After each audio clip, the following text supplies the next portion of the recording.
మీరందరూ కూడా Telangana family register certificate apply చేశారా? నాకు తెలుసు మీరెవ్వరు కూడా ఇంకా అప్లై చేయలేదు.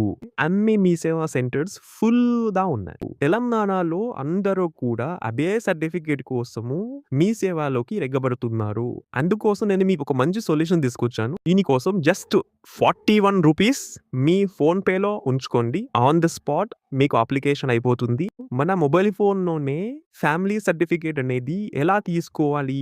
మేమిప్పుడు మీకు జస్ట్ 1, 2, 3 స్టెప్స్‌లో ఫ్యామిలీ సర్టిఫికేట్ ఎలా అప్లై చేసుకోవాలో చెప్పేస్తాను. చూడండి. On the spot application number కూడా వచ్చేస్తుంది. ఆ అప్లికేషన్ నంబర్ తీసుకొని ఒక 2 డేస్ తర్వాత మీ సేవా సెంటర్‌కి వెళ్ళండి. మీ సేవా సెంటర్‌లో ఆ అప్లికేషన్ నంబర్ ఇస్తే ఆటోమేటిక్‌గా వాళ్ళు మీకు ఒక ఒరిజినల్ కాపీ మీకిస్తారు. ఓకే. ఇప్పుడు మీకు స్టెప్ బై స్టెప్ చూపిస్తాను. మీరు జాగ్రత్తగా ముందుగా ఈ రీల్‌ని సేవ్ చేసుకోండి. లేకపోతే మిస్ అవ్వడానికి అవకాశం ఉంటుంది. మీ సేవ 2.0 అనే వెబ్‌సైట్ ఓపెన్ చేసుకోండి. అందులో కాస్త కిందికి స్క్రాల్ చేసుకోండి. అక్కడ మీ మొబైల్ నంబర్, ఆ తర్వాత కింద పాస్వర్డ్ ఎంటర్ చేసుకోండి. పాస్వర్డ్ ఎంటర్ చేసుకున్న తర్వాత కింద లాగిన్ అనే బటన్ ఉంటుంది. దానిపైన ప్రెస్ చేసుకోండి. ఆ తర్వాత ఓటీపీ వస్తుంది. ఓటీపీ ఇవ్వండి. ఓటీపీ ఇచ్చిన తర్వాత కాస్త కిందికి స్క్రాల్ చేసుకుంటే సర్టిఫికేట్స్ ఉంటుంది. అందులో రెవెన్యూ సర్టిఫికేట్ ఉంటుంది. అందులో కాస్త లాస్ట్ కిందికి రండి. మొత్తం లాస్ట్ కిందికొచ్చిన తర్వాత తెలంగాణ ఫ్యామిలీ రిజిస్టర్ సర్టిఫికేట్. అక్కడ మీ ఆధార్ కార్డ్ నంబర్ టైప్ చేసుకోండి. రేషన్ కార్డ్‌లో ఎవరిదైతే ఆధార్ నంబర్ ఉంటుందో, ఆ ఆధార్ నంబర్ టైప్ చేసుకోండి.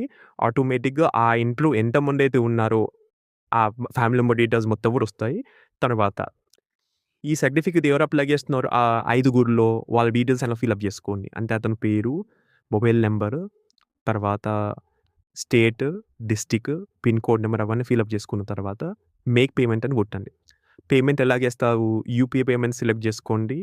దానిపైన క్లిక్ చేసుకొని క్యూఆర్ కోడ్ వస్తుంది. దాన్ని స్కాన్ చేసుకొని అమౌంట్ పే చేసుకోండి. ఇక్కడ మీకు ఒక అప్లికేషన్ నంబర్ వస్తుంది. ఆ అప్లికేషన్ నంబర్ జాగ్రత్తగా పెట్టుకోండి. ఎందుకంటే ఒక 2 డేస్ తర్వాత మీ సేవా సెంటర్‌కి వెళ్లి మీరు చెప్పాల్సింది ఈ అప్లికేషన్ నంబర్. ఈ అప్లికేషన్ నంబర్ చెప్తేనే మీకు ప్రింటౌట్ తీసి మీకు కాపీ ఇస్తారు. ఈ అప్లికేషన్ నంబర్ పోతే మనం ఏం చేయలేం. సో, అప్లికేషన్ నంబర్ జాగ్రత్తగా పెట్టుకోండి. ఓకే. ఒకవేళ మన ఈ వీడియో మీకు నచ్చినట్టయితే మన పేజ్‌ని ఫాలో చేయండి అండ్ షేర్ చేయండి. Thank you.